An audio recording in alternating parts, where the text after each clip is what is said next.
तो प्यारे बच्चों, वो मौका हमारे पास आ गया जिसका हमारे को बड़ा बेसब्री से इंतजार था। आर्मी अग्निवीर भर्ती, और इसका जो सिलेबस है आप बच्चों के सामने मैं डिस्कस करना चाहूंगा। बेटे ये तो जो लिख रखा है मैंने, ये मैथ का सिलेबस है अपना, और ये है हमारा रीजनिंग का सिलेबस।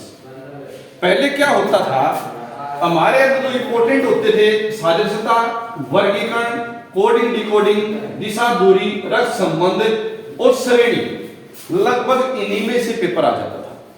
लेकिन अब की बार क्या हो गया कि पहले पेपर कर दिया गया है, पेपर कर दिया गया तो दायरा बढ़ाएगा, क्योंकि उन्होंने बच्चों को कम करना है पहले से ही, यानी वो कंपटीशन बढ़ाने के लिए इन चैप्टरों को भी लेके चलेगा।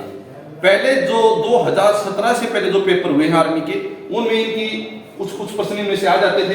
एक तो ये है कथन निष्कर्ष, कथन तर्क, कथन अवधारणा, यहां से एक प्रश्न श्योर बनेगा आपकी बात, क्योंकि कोई भी एग्जाम उठा के देख लो आप, स्टेटमेंट एंड कंक्लूजन, आर्गुमेंट और अजम्पशन वाले में से एक लगभग आ ही जाता है। ज्यादातर आपका कथन और निष्कर्ष का ही आता है। कैलेंडर और घड़ी में से भी एक बन जाता है प्रश्न। तो अब की बार जो चैप्टर तो ये लगभग मैंने 11 लिख रखे हैं यहाँ पे। इंपॉर्टेंट सबसे ज्यादा है सादृश्यता, वर्गीकरण, कोडिंग डिकोडिंग, दिशा दूरी, रक्त संबंध, श्रेणी और कथन निष्कर्ष।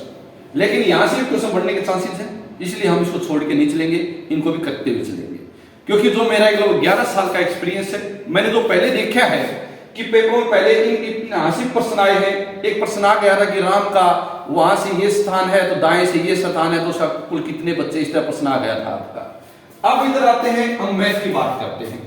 मैथ के अंदर क्या होता है, मैथ के अंदर टोटल हम देखें तो 23 चैप्टर बनते हैं हमारे पास। सबसे पहले हम बात करें कि भाई मैथ के जो प्रश्न आएंगे वो 15 क्वेश्चन आएंगे, और रीजनिंग की बात करें तो मात्र 5 क्वेश्चन आएंगे, यानी 15 दूनी 30 और 5 दूनी 10, टोटल तो 40 नंबर का मैथ और रीजनिंग आएगा। और मैं आपको बड़े विश्वास के साथ कहता हूं कि आप यदि कोई सिलेक्शन निकालेगा तो मैथ और रीजनिंग सिलेक्शन निकालेगा, क्योंकि जीके तो सभी के लिए हार्ड है और सभी के लिए ही इजी है। मेन सिलेक्शन आपका मैथ और रीजनिंग ही निकालेगा। इसके अंदर जो मेन चैप्टर है वैसे तो सरलीकरण है, यहां से एक दो क्वेश्चन बढ़ जाता है। फिर आपका जो क्वेश्चन है एलसीएम से, आपका प्रतिशत से, त्रिकोणमिति में कई बार वैल्यू पूछ लेता है डायरेक्ट कि sin थीटा का मान बताएं, sin 60 का मान बताएं, और अक्षेत्र मिति से आपकी बात सबसे ज्यादा बात पूछा हुआ था। जो भी ये आपकी रोहतक वाली भर्ती गई है, रोहतक भिवानी वाली भर्ती, इसके अंदर सबसे ज्यादा अक्षेत्र मिति से पूछे गए सवाल थे।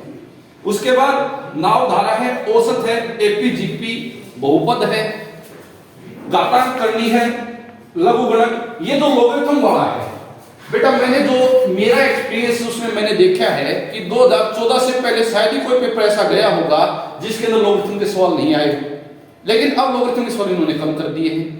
अब की बार फिर वो कंपटीशन ज्यादा है तो शायद लोगरिथम के सवाल जरूर डालेगा, हम लोगरिथम वाले को करते हुए चलेंगे। फिर बात आता है लाभ हानि में से प्रश्न लगभग आता ही आता है। डिस्काउंट हो गया, रेशियो प्रोपोर्शनल, यहां से भी एक प्रश्न बन जाता है। एज तो चाहे मैथ में लगा लीजिए चाहे रीजनिंग में लगा लीजिए, आएगा ही आएगा एक प्रश्न।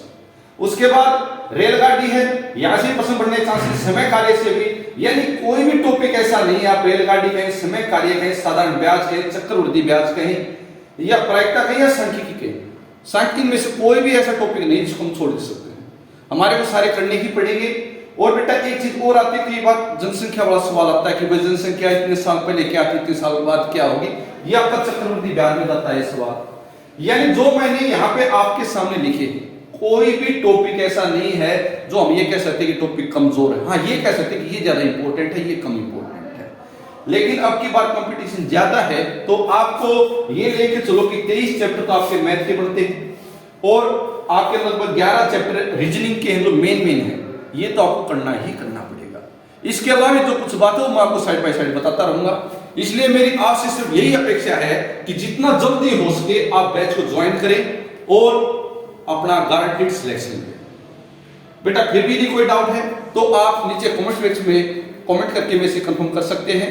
आपको यदि किसी प्रकार का भी कोई डाउट आता है तो बेटा आप एकेडमी को ज्वाइन करें और अपनी जो जॉब है, अपनी नौकरी उसको सुनिश्चित करें। भारत माता की जय।